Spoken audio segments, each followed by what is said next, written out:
চিত্তরঞ্জন ক্লাবের এবারের দুর্গাপুজোর মণ্ডপ সাজানো হবে ঐতিহাসিক লালকেল্লার আদলে। মণ্ডপ নির্মাণ ও আলোকসজ্জার দায়িত্বে রয়েছেন স্থানীয় খ্যাতনামা শিল্পী রাকেশ সাহা ও তার সংস্থা গণপতি ডেকোরেটর। বিশেষ আকর্ষণ হিসেবে থাকছে লাইট অ্যান্ড সাউন্ড শো, যার বিভিন্ন সরঞ্জাম আসবে মুম্বাই থেকে। পুরো শো এর পরিকল্পনা ও পরিচালনার দায়িত্ব সামলাবে গণপতি ডেকোরেটর। পুজো প্রস্তুতির আনুষ্ঠানিক সূচনাতে উপস্থিত ছিলেন ত্রিপুরা পশ্চিমের মাননীয় সাংসদ রাজীব ভট্টাচার্য। পুরো আয়োজনে ক্লাব কর্তৃপক্ষের বাজেট নির্ধারিত হয়েছে প্রায় ৪৫ লক্ষ টাকা। যে পূজার থিম সেটা উদ্বোধন, তার পাশাপাশি একটা মেগা হেলথ ক্যাম্পের এখানে আয়োজন করেছে।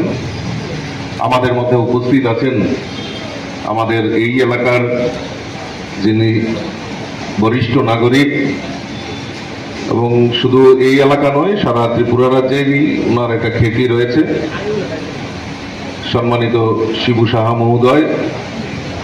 উপস্থিত ক্লাব সম্পাদক বাপিদা, এখানে উপস্থিত আমাদের এই এলাকার স্বনামধন্য চিকিৎসকগণ, এবং যারা এখানে আমার বয়োজ্যেষ্ঠ আমার যারা বড়রা রয়েছেন, বিশেষ করে আমাদের মহিলা যারা এখানে উপস্থিত হয়েছেন, মায়েরা, আমি সকলকে অনেক অনেক শুভেচ্ছা, অনেক অনেক অভিনন্দন জানাচ্ছি। আমারকে এখানে আমন্ত্রণ করার জন্য আমি ক্লাব কর্তৃপক্ষকেও আমি অনেক অনেক শুভেচ্ছা জানাচ্ছি।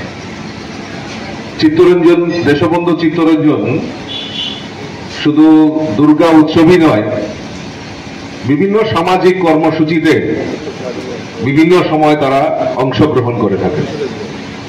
আমার আজকের দিনে আরেকজনের নাম আমার না বললে নাই হয়, যেটা হলো আমাদের স্বর্গীয় তপেশদা।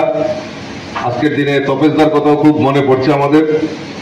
খুব অ্যাক্টিভলি এই ক্লাবকে পরিচালনা করা, বিভিন্ন সামাজিক কর্মকাণ্ড, তার জন্য ওনারও একটা বিশেষ অবদান এখানে আমরা দেখতে পাই। আর এইবারের পূজার যে থিম রাখা হয়েছে, যে আমাদের ভারতীয়ত্ব বোধ, যারা আমাদের এই ভারতের স্বাধীনতার জন্য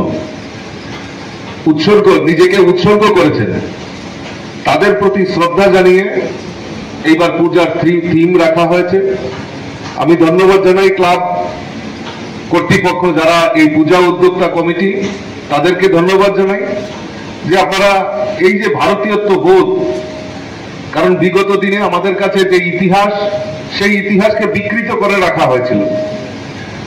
এখন বর্তমান সময়ে আগামী প্রজন্মকে আমাদের যে ভারতের ইতিহাস, ভারতের যে কৃষ্টি, ভারতের যে সংস্কৃতি, তার সঙ্গে আমাদেরকে আগামী প্রজন্মের কাছে ভালোভাবে রাখতে হবে।